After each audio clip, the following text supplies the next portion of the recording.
Hi, I am Abhay. I was doing gym exercise for last few months to change my body. But last month I heard about calisthenics, which is I really liked, so that I will now change my body through calisthenics. So you can check my video. But in this video, I will talk about my handstand, which is 60 days.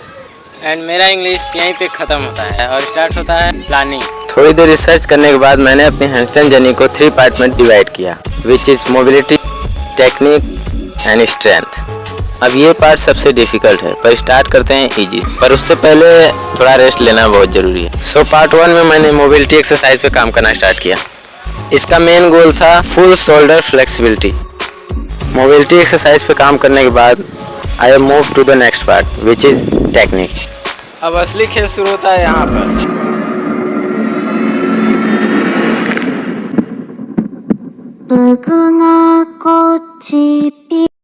Well, I am just kidding. एक proper handstand करने के लिए हमें balance के साथ कई अलग अलग मसल पर भी ध्यान देना पड़ता है। जैसे हमारे हैंड कानों के साइड से बिल्कुल स्ट्रेट होने चाहिए, और इससे भी ज़्यादा इम्पोर्टेंट है हमारे फिंगर टिप्स से हमें हैंडस्टैंड होल्ड करने के लिए प्रेशर अप्लाई करना पड़ता है, और प्रेशर इंक्रीज और डिक्रीज करके हम हैंडस्टैंड होल्ड कर पाते हैं। बट नेक्स्ट स्टेप के बिना हैंडस्टैंड कभी पूरा ही नहीं होगा। सो हमें अपने एप्स को एक्टिवेट करना होगा और ग्लूट्स को टाइट करना होगा। सो ये तो रहा अपर पार्ट, पर इससे भी ज़्यादा इंपॉर्टेंट है लोअर पार्ट, यानी कि आपके लेग। तो अगर हमारे लेग सेंटर और मास से ज़्यादा आगे या पीछे रहे तो हमें हैंड स्टैंड करने में दिक्कत आ सकती है। बट इससे भी ज़्यादा दिक्कत आने वाली थी द लास्ट पार्ट में, विच इज़ स्ट्रेंथ। तो चलो देखते हैं विदाउट स्ट्रेंथ मेरा हैंड स्टैंड कैसा दिखता है। वेल, कुछ खास नहीं, बट मैं इंटरमीडिएट लेवल पे हूँ। बट एक सुपर बिगिनर को हैंड स्टैंड होल्ड करने के लिए कुछ बेसिक्स रिक्वायरमेंट को पूरा करने की बहुत ज़रूरत है, जैसे कि 15 scapular pushup, isometric exercise like pike pushup for 60 second, hello body hold for 60 second. But 60 days में हैंड स्टैंड सीखना इज डिफिकल्ट, बट हम इसे सही डेडिकेशन के साथ कम से कम समय में सीख सकते हैं। तो मैं ये कह के अपने सपनों की ओर भागने लगा। यहाँ पे एक दिन में कोई कुछ नहीं बनता, but someone was melting me so hard. Frustration अपना काम कर रहा था कि तभी। और मैं यहाँ पे एक बात क्लियर कर दूँ, मैंने हैंडस्टैंड सीखा था 3 महीने पहले, और ये वीडियो टोटली रिकैप किया गया है। तो कमेंट सेक्शन में कमेंट मत करना भाई तुझे तो पहले से हैंडस्टैंड आता था। हाँ। भाई देखो, बोलने के लिए स्टोरी नहीं होगा तो टेलिंग का क्या फायदा। But anyway, in the beginning मुझे हैंडस्टैंड के बारे में कुछ भी पता नहीं था। मुझे आज भी याद है मेरा फर्स्ट अटेम्प्ट कुछ ऐसा था। गिर गया था, पर उतना भी बुरा नहीं था। कई सारे हार के स्वाद चखने के बाद मेरा शरीर गिव अप कर चुका था और पूरी बॉडी में बहुत भयानक दर्द हो रहा था, जिससे मैं अपना प्रैक्टिस वहीं ख़त्म किया और सारा सामान समेट कर वापस चला आया अपने कैमरा को छोड़कर। और 2 दिन का रेस्ट लेने के बाद मैं फिर से तैयार था प्रैक्टिस के लिए। बट इस बार मेरे पास प्रॉपर ट्रेनिंग रूटीन था फॉलो करने के लिए। सो मैं रेडी होकर अपना ट्रेनिंग रूटीन फॉलो करना स्टार्ट किया। And day 3 is my frog stand. Day by day मैं प्रैक्टिस करता रहा और खुद को इम्प्रूव करता रहा। मुझे पता था मैं एक्सरसाइज के बिना अपने गोल को कभी भी हासिल नहीं कर पाऊंगा। सो धीरे धीरे मैं और भी एडवांस एक्सरसाइज पर जाने लगा और खुद को कंफर्ट जोन से बाहर पुश करता रहा। एंड डे बाय डे मुझे और भी इम्प्रूवमेंट दिखने लगा। सो मैं अपनी प्रैक्टिस पे और भी ज़्यादा ध्यान दिया ताकि मैं अपने गोल को जल्द से जल्द पूरा कर सकूँ। एंड इनफ दिस चैलेंज मैं खुद को प्राउड फील करवा सकूँ। आफ्टर 6 डे प्रैक्टिस मैंने हैंडस्टैंड करने का ट्राई किया, एंड अभी भी मुझे हैंडस्टैंड होल्ड करने में प्रॉब्लम हो रहा था।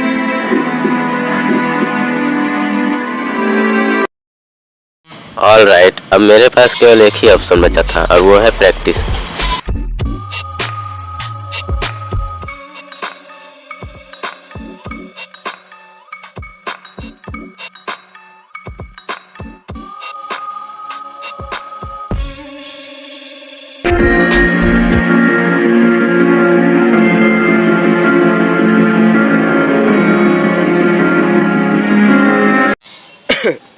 सॉरी।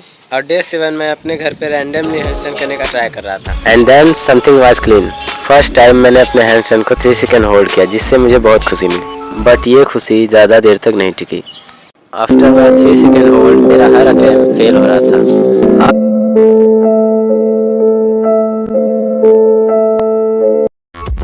मुझे लगा था मैं थोड़ा बहुत हैंडस्टैंड सीख चुका हूँ, बट वो मेरा लक था। बट मैं अपनी ट्रेनिंग पे ट्रस्ट करते हुए अपना प्रैक्टिस जारी रखा और कुछ ही दिनों के बाद मैं फिर से हैंडस्टैंड ट्राई किया, पर इस बार मुझे थोड़ा सा इम्प्रूवमेंट दिखा जो मुझे अपने गोल की ओर ढकेल रहा था, जिससे मुझे खुशी तो बहुत मिली, बट मेरा गोल अभी भी अधूरा था। And day 70 I try handstand again, but इस बार रिजल्ट पहले से काफ़ी इम्प्रूव हो चुका था। लगभग हर अटेम्प्ट में मैं 4 से 5 सेकेंड होल्ड कर पा रहा था और उस वक्त जो खुशी मुझे मिल रही थी ना, मैं बयां नहीं कर सकता। मतलब I was on the right track. On day 21 handstand की सारी रिक्वायरमेंट पूरा हो चुकी थी और मैं तैयार था हैंडस्टैंड होल्ड करने के लिए। मेरा फर्स्ट अटेम्प्ट बस कुछ ही सेकंड के लिए होल्ड हो पाया एंड मैंने फिर से ट्राई किया और फिर से सेम रिजल्ट मिला, पर मैं इसे ज़्यादा पाने के लिए लगातार अटेम्प्ट किया और फेल होता रहा। एट दिस टाइम मुझे अपने खुद पर डाउट होने लगा था, बट प्रैक्टिस के अलावा मेरे पास और कोई ऑप्शन नहीं था। ऐसे ही प्रैक्टिस करते करते मैं पहुंच चुका था डे 40। अब रिजल्ट पहले से काफ़ी इम्प्रूव हो चुका था। मैं हर अटेम्प्ट में 7 से 8 सेकेंड तक हैंडस्टैंड होल्ड कर पा रहा था, बट मुझे इससे भी ज़्यादा देर तक हैंडस्टैंड होल्ड करना था। सो मैंने एक माइलस्टोन सेट किया जो था 60 सेकेंड, और इसे अचीव करने के बाद मेरा गोल पूरा होगा ऐसा मैंने सोचा था। बट जैसे जैसे मैं अपने गोल की तरफ जाने लगा, मुझे और भी ज़्यादा प्रॉब्लम फेस करनी पड़ी। सम टाइम बहुत ही बुरी तरीके से गिरने के बाद फिर से स्टार्ट करना और दूसरे दिन पेन में शरीर पर गिव अप करना, सब कुछ नॉर्मल था। बट द प्रॉब्लम इज़ मुझे असली प्रोग्रेशन नहीं दिख रही थी, जिससे मेरा मोटिवेशन भी ख़त्म हो रहा था। पर मैं खुद को डिस्करेज होने से रोका और इस जर्नी को स्टार्ट करने की वजह ढूंढा। कोई इतना दूर तक आने के बाद कैसे गिव अप कर सकता है? क्या इतने दिनों की मेहनत बर्बाद हो जाएगी? और ऐसे ही कई सारे सवाल मेरे दिमाग में चल रहा था। एक्चुअल में ओवर थिंकिंग के लूप में फंस चुका था, जिससे निकलना थोड़ा मुश्किल था। बट कुछ दिनों तक फिजिकली और मेंटली रेस्ट लेने के बाद I decided to start again. और इस बार मुझे ना कोई मोटिवेशन की ज़रूरत थी और ना ही कोई प्लानिंग, मैं बस प्रैक्टिस करता गया। एंड कुछ ही दिनों के अंदर मुझे पहले से बेटर रिजल्ट मिला, बट मेरी गोल अभी भी अधूरी थी। एंड देखते देखते मैं पहुंच चुका था डे 15, यानी कि अभी भी मेरे पास 10 दिन का टाइम है खुद को प्रूफ करने के लिए, और इंसान चाहे तो कुछ भी कर सकता है अगर वो दिल से चाहे। सो मैं होपफुली अपना सारा फोकस अपनी प्रैक्टिस पे लगाया एंड एक के बाद एक अटेम्प्ट के साथ मेरा कॉन्फिडेंस बूस्ट होने लगा। बट मुझे अपना गोल 60 डेज के अंदर ही पूरा करना था, so I decided to keep more. And मैं पहुंच चुका था डे 58 पर। अब मेरे लिए हैंडस्टैंड बहुत ही चैलेंजिंग हो चुका था और मैं अपने गोल के बहुत करीब भी था, तो मुझे टेंशन के साथ साथ खुशी भी हो रही थी। और इसी खुशी को बरकरार रखने के लिए मैंने अपना बेस्ट एफर्ट लगाया। And after 1 chapter practice this happened.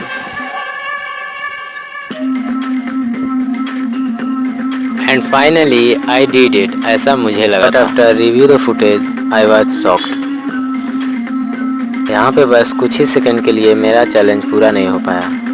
But anyways मैं अपना प्रैक्टिस जारी रखा और दिन के एंड तक मुझे कोई भी रिजल्ट नहीं मिला। अब शुरू करनी थी नेक्स्ट डे की प्रैक्टिस, यानी कि डे 59। अब सब कुछ बहुत ही सीरियस हो चुका था, बट मुझे अपनी गोल किसी भी हालत में पूरी करनी थी। So on day 29 I tried my best and after countless attempt I failed again and again. I know it's my day 59 और मेरे पास केवल एक ही दिन का समय है खुद को प्रूफ करने के लिए। बट डे 1 से डे 59 तक का सफ़र ने मुझे हैंडस्टैंड सिखाया and I was happy for that. But now is the time to day will our progression.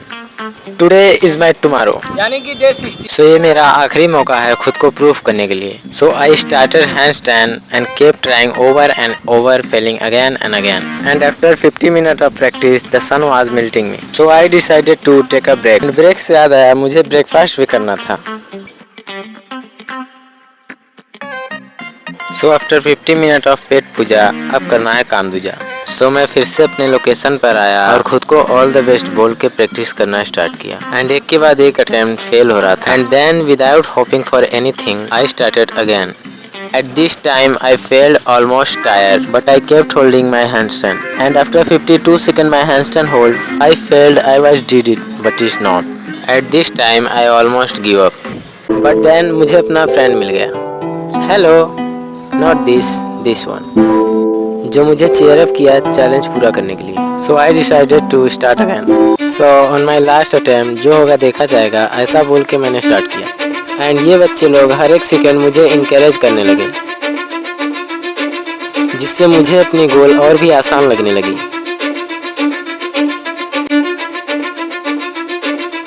And after 20 second hold अब मुझे डर लगने लगा था। बट किस चीज़ का? मैं जितना अपने गोल के करीब जा रहा था उतना ही मुझे डर लग रहा था। बट बच्चों ने हार नहीं माना, हर सेकेंड मुझे इनकरेज करा। सो मैं भी अपना बेस्ट एफर्ट देने की कोशिश किया।